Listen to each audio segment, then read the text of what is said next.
Welcome back to Torque GT's P1 Resto series. We are on episode 12 and there's no stopping us now. Quite literally, because we haven't got the brakes on, and that is what this episode is all about. Plus a few other bits. Stay tuned, carry on watching, and we'll get this car moved on a little bit more. One of those other bits is a shiny new exhaust.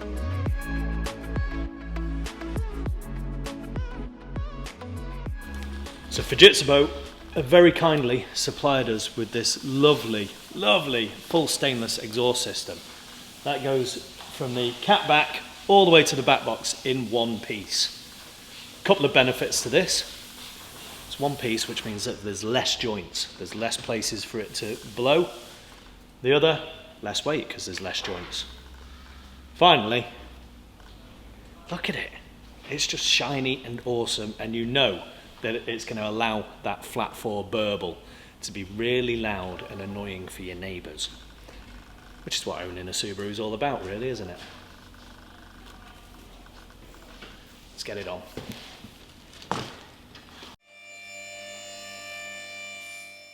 Best laid plans and all that. Every quick job, such as fitting an exhaust with 2 bolts and a few hangers, is literally a snapped bolt or a snapped tap away from being an ordeal.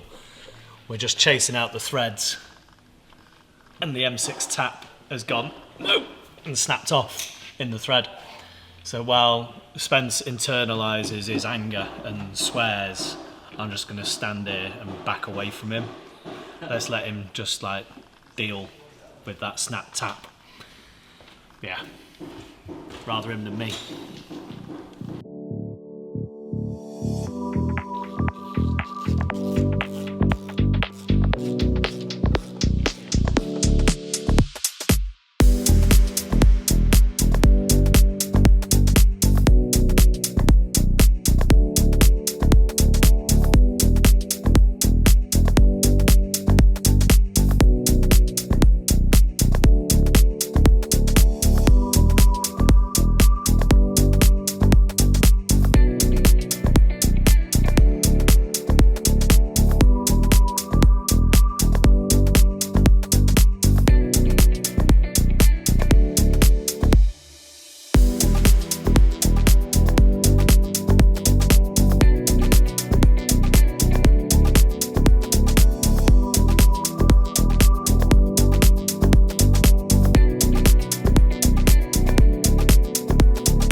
And the exhaust is on.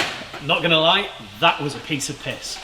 Obviously, apart from a snap tap, but even that came out easily. What I liked about this is because it's the center section and the rear section all in one, you're not fighting for alignment, getting all the flanges lined up and getting it all twisted in the right place. Fujitsu have obviously got very good jigs, because this fits like a dream. There's clearance everywhere. It just went in. It was simple, it was nice. Highly recommended. If you want one, give Josh a call at Torque Parts and he will sort one out for you. The original calipers were in a bit of a state, so Spence got to work getting them all stripped, getting the paint off and all the grime and dirt in the chemical tanks.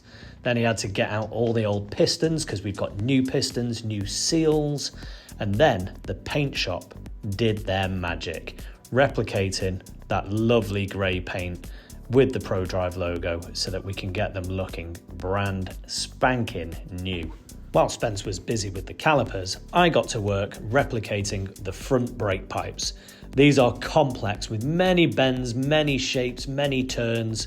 The originals were pretty much okay, however, they were damaged at the ends where they met the flexies, and we can't get them from Subaru. So I had the unenviable task of replicating every single bend and twist. Turned out all right though. Right, so we've got all these pipes, all bent, painted, ready to go. All the brackets have been nicely painted, all the bolts have been zinc passivated. The only question is now, not where they go, but in what order they go back into the car in. No doubt we'll be fitting these, removing them, fitting them until we get it right. On top of which, come and have a look at these bad boys.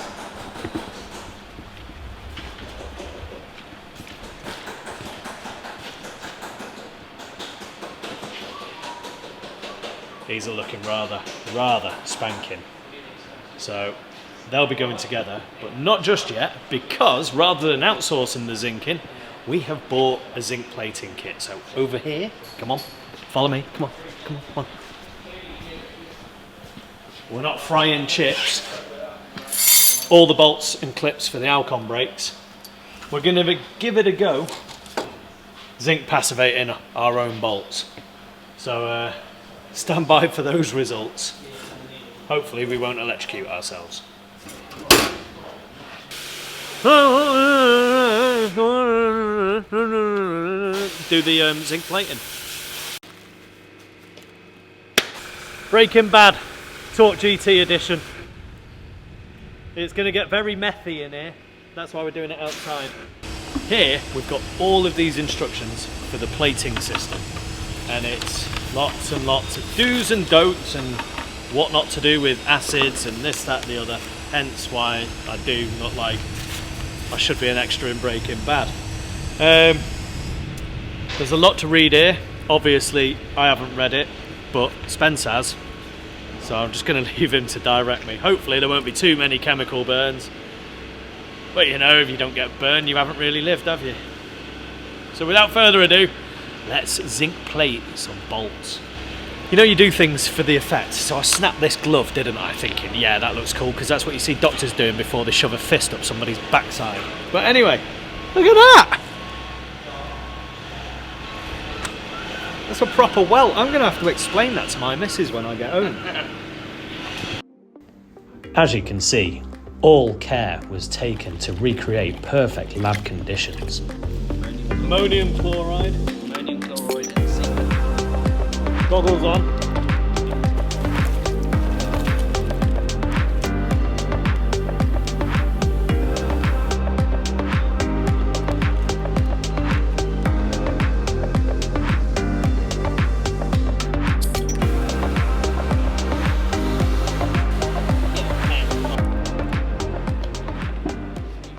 We've hit a snag. The snag is these 10 litre buckets don't quite hold 10 litres, and we've measured it all out. We've still got half a litre to go, and he's pretty much brimmed, which means that there's no way of actually fitting any bolts or anodes in there.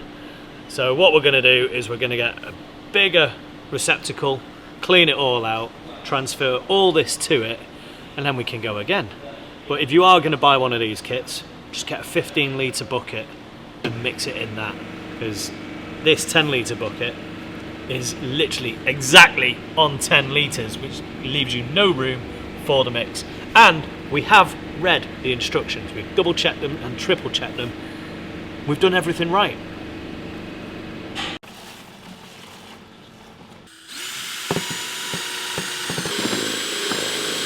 What we've got here is one of the 10 litre buckets, and we've got the anodes already set up. When we realised that it wasn't going to work, we've drilled holes in this, and that way we can drop this into the solution will fill in, we can add the current to it, and therefore we can start plating. It also means that we can just take it out, we can agitate it, and things should start getting plated. While the chemicals are doing their magic, we're going to get back to fitting the brake pipes. Going to start with the difficult one first again, and I think it's going to go round and down and under and over.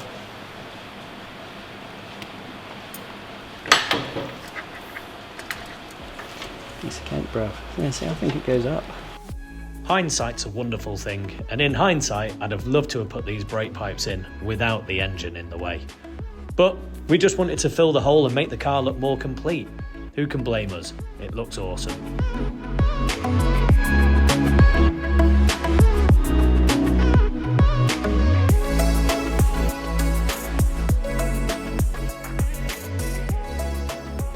The fact that these two pipes have gone in to the ABS pump makes me incredibly happy, because they're the two that I made. The fact that they've managed to fit and go all around the bulkhead and under the chassis rails means that I didn't cock it up.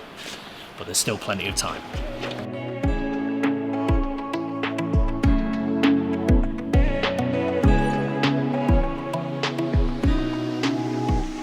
One of the upgrades that we are going to do to the car is we are not going to be using rubber brake lines. We're going to upgrade them to braided hoses, and as Torque is a dealer for Hell brake lines, we can custom build our own. We have the Hell portal on the screen so that we can literally log in, check out the vehicle. It tells us the exact lengths that we need, the ends, the ferrules that we need, so we're going to make our own. Whenever you go into the dark corners of Torque GT, there are some amazing finds. This work wheel set of is not one of them. Can you imagine work actually made something as gopping as that? I know there's some JDM fanboys that would be going, "Oh, they're genuine work, I really want a set." But they are. How would they touch them with yours, man?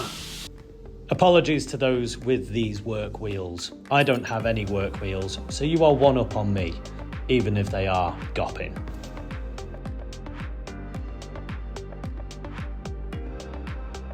So this bit acts as a collar that basically crushes down on that bit. That bit goes in there.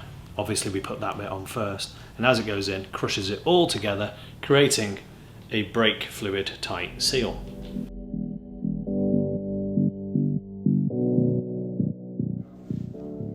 Now that we have all the flexies done, we have every component to build up the rear braking system. We've got brand new discs and pads from Dixel, and we've got brand new ABS sensors from Subaru. Spence knows exactly where all these parts are going because he's done this job a million times before. So I'm going to leave him to do it, and I'm going to stand back and have a cup of tea.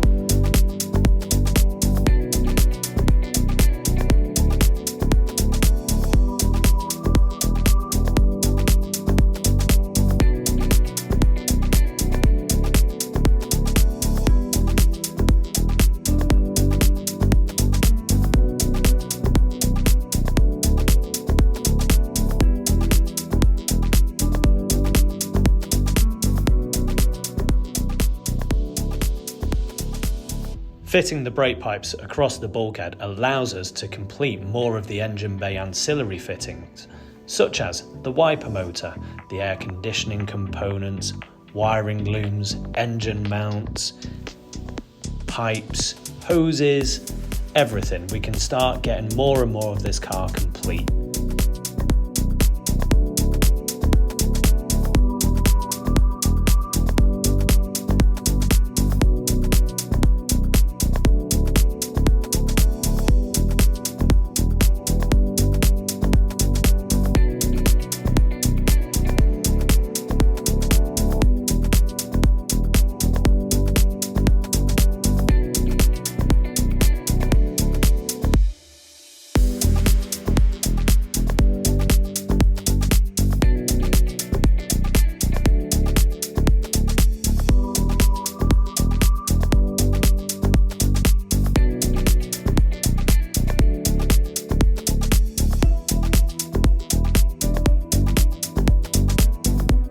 Good news, one of the parts that we were missing has turned up, thanks to Andy from AT Auto Services in Gloucester. They're a Scooby restoration specialist.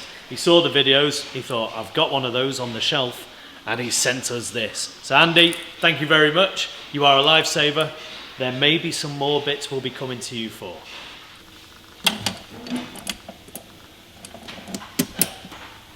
So that pipe's sorted. Let's go and see how we've got on with the plating on the front calipers and all the brake bits. As you can see, everything has, everything has turned out beautifully. And the reason for that is that we gave up plating them ourselves because the finish wasn't what we wanted, and we gave it back to the experts. Sometimes it's just quicker not to have everything in-house, but to leave it to people that do the job day in, day out.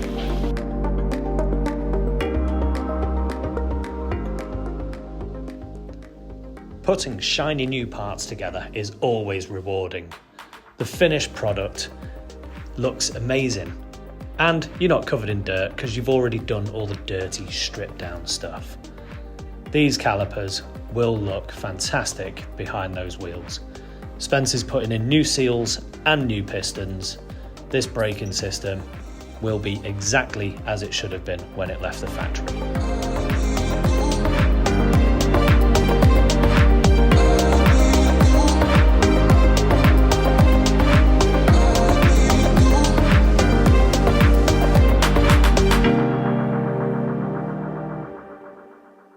Cast your minds back many moons ago when we stripped this car. The Alcon carriers looked like they'd spent time with the Titanic. They were unusable, they weren't serviceable, and we couldn't get hold of any. So we had one of our very clever friends, Matt Dartnell, CAD up these brackets, and we've had them machined. And they allow our Alcon brakes to go on really snugly, as well as reducing the unsprung weight by all of, I don't know, a couple hundred grams. The true connoisseurs will notice that. It's not ratchet. We're putting these nuts on because these are not disc retaining holes. They've actually been tapped and they've got a thread in, and that is purely if the disc is stuck on, you can put a puller on there and pull it all off. Everything is looking so new. I put gloves on so that my hands wouldn't get dirty. Actually, I've put gloves on so that I wouldn't dirty the car. There we go.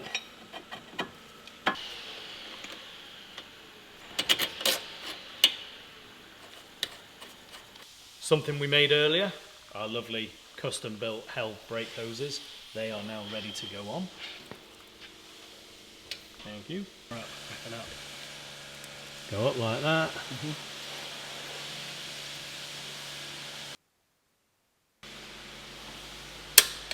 Backing plate installed, disc installed, calipers rebuilt, installed, new pads installed, new brake hoses installed. Everything on this side done, now to replicate it on the other side, and that is the front braking system, all refurbed. Number 2. Thank you, my glamorous assistant. It's really not, I'm the assistant. I'm just a good looking bloke that stands in front of the camera, making it look like I'm building this.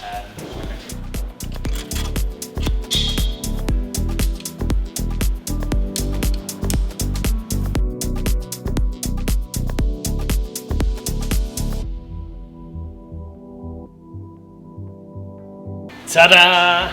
All done, all the brakes are done, everything is together. The only thing we've got left to do is to put fluids in and bleed it. But we're doing that when the whole car is built. We've got power, we can cycle through all the ABS. Other things that we'll be doing when it's on the ground and the brakes are all working, doing the final torque on the hub nuts, knocking over the tabs, getting everything all checked, nipping up, rechecking all the brake lines, all the fuel lines, every single nut and bolt will be double checked, and when we're happy they'll get a paint mark. But that's it for this episode. Thanks for watching, see you next time.